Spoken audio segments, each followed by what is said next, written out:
Remember, with the charges of were there ISI agents in Pakistan High Commission and who were trying to lure and trap Indian influencers as assets. Remember the name Danish that has currently copped up, that the man who met Jyoti Malhotra, who's now in custody, facing charges, facing allegations that she could be of following the orders of the ISI handlers, knowingly or unknowingly, with regard to pushing a pro-Pakistan content. We now have some clarity. This High Commission staffer, an official was an ISI agent. He was basically, and look at the strategy of Pakistan here.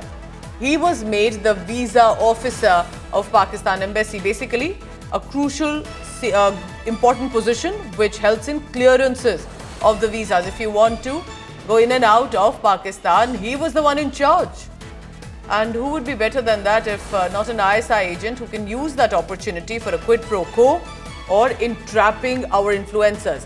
Was he the one, as an ISI agent, managed to be able to trap, realizing who can be manipulated, who can be given financial incentives, who can possibly ideologically help look Pakistan appear to be a great nation? Pakistan ISI, remember, and this is, you must know, and I say this with some experience, there have been allegations earlier as well, that a lot of ISI agents are deployed in the High Commission.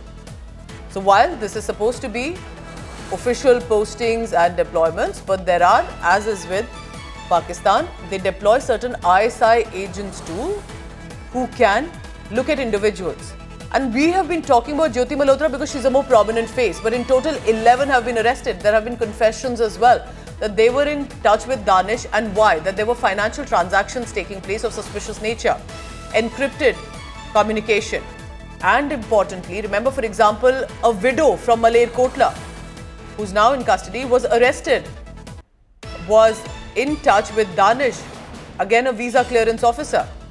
So this man, in the garb of clearing visas to enter into Pakistan or make an exit or overstay like Jyoti did for 1 month in Pakistan, any sort of extensions that could come in, he could realize where the weakness of any of these applicants could help him in developing them into assets. Remember, this is not about national security as much. You have to understand this.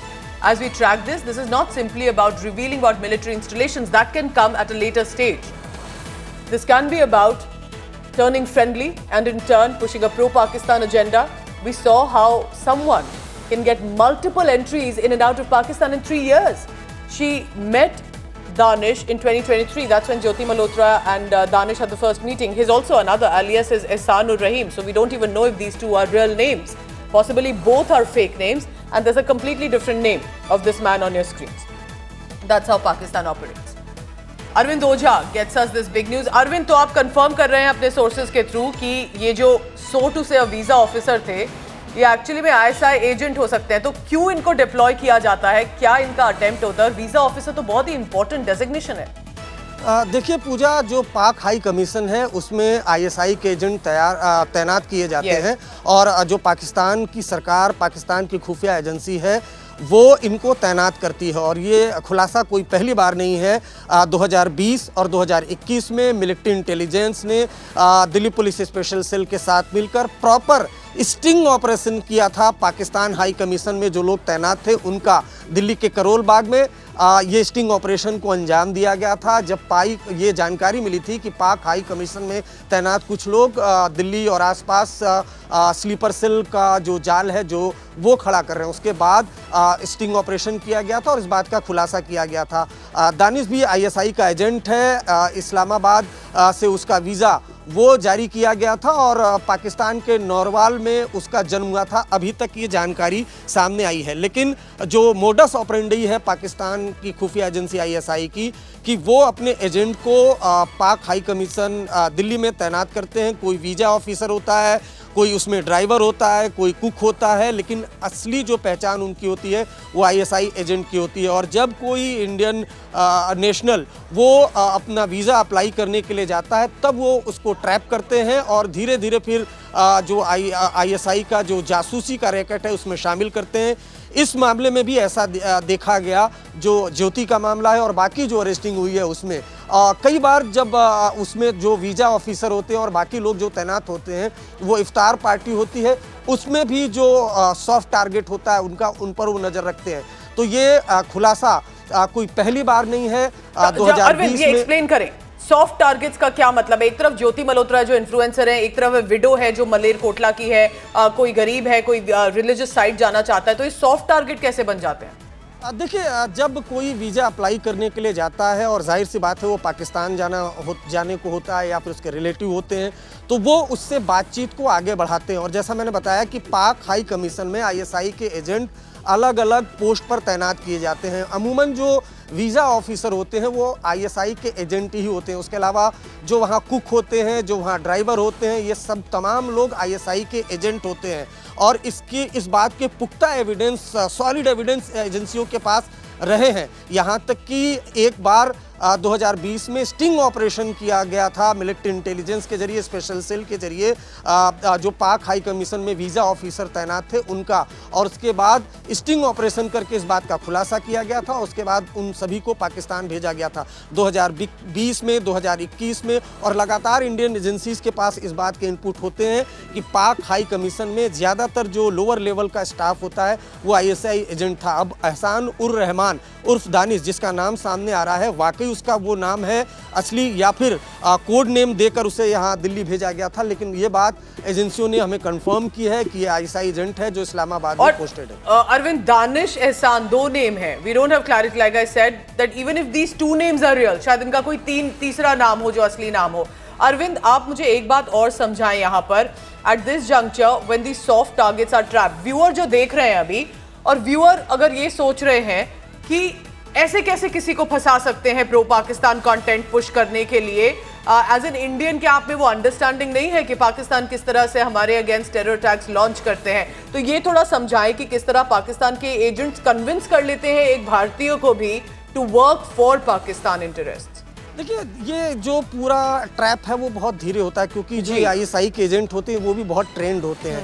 वो पहले जिस भी शख्स से मिलते हैं जो visa कराने के लिए जाता है, उससे बातचीत करते हैं, उसका प्रोफाइल जानने की कोशिश करते हैं, उसकी क्या मजबूरी है, क्या कमजोरी है, ये जानने की कोशिश करते हैं। कई बार उसको फेवर करते हैं। जैसे अभी जो 12 अरेस्टिंग हुई है उसमें एक शख्स को बोला गया था कि सिर्फ 2 इंडियन सिम कार्ड लाने के लिए, जिसके बाद उसका वीज़ा जो है वो फाइनल कर दिया जाएगा। तो इस तरीके से, और जब कोई एक बार इनकी मदद करने लगता है उसके बाद फिर उसे ब्लैकमेल भी कई बार किया जाता है। तो ये ट्रैप होता है, एक जाल होता है जिसमें जो आईएसआई के एजेंट है वो फंसाते हैं। अब मसलन अगर किसी ने 2 सिम कार्ड दिया तो फिर उसको इस बात पर ब्लैकमेल किया जाता है कि आपने तो हमें 2 सिम कार्ड दिया गया। तो जो एक बार इनके जाल में फंसता है वो फिर फंसता चला जाता है, और यही इनका काम होता है। और इसी वजह से जो पाक हाई कमीशन दिल्ली में जो भी लोअर लेवल का स्टाफ होता है, चाहे वीज़ा ऑफिसर होते हैं, कुक, ड्राइवर, ये सारे आईएसआई के एजेंट होते हैं। और इस बात का खुलासा वक्त वक्त पर जो इंडियन एजेंसीज हैं वो करती रही हैं। कई बार स्टिंग ऑपरेशन किया गया इनका, और तब जाकर इस बात का खुलासा किया गया। एक आखिरी सवाल अरविंद, जब हम ये डिटेल्स अभी देख रहे हैं, 10 से 11 लोग अगर अरेस्ट होते हैं, सबका चेन कहीं ना कहीं दानिश पे आता है। I just want to reiterate to the viewer that Danish was the first time it all came into public domain was when India decided to declare this person persona non grata. He was expelled from India, but he was being tracked. That's how then the 10 to 11 names of Indians surfaced around him, that he was in communication with him. ये जो communication होता होगा अरविंद, जैसा कि details आ रही हैं, ये सिर्फ अभी 10 लोग पे फोकस है क्या? और लोगों पर भी फोकस हुआ होगा? किस तरह से एजेंसीज ट्रैक कर रही हैं? और कम्युनिकेशन भी तो बहुत सॉफ्ट होना चाहिए कि कहीं पकड़े ना जाए।